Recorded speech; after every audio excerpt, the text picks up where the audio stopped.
Living life, every day, late at night, not okay.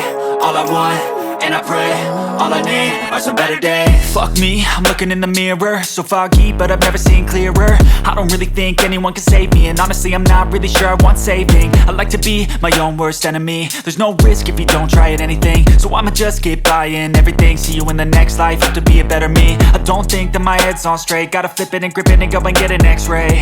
What's wrong with me? I just feel weight pushing on my chest and it squeezes till I suffocate. Better change my mindset, meditate. It's pretty cool that I'm alive and have better days. I could walk, see, hear, I should celebrate. Think I could change my mind, maybe elevate. Living life, every day, late at night,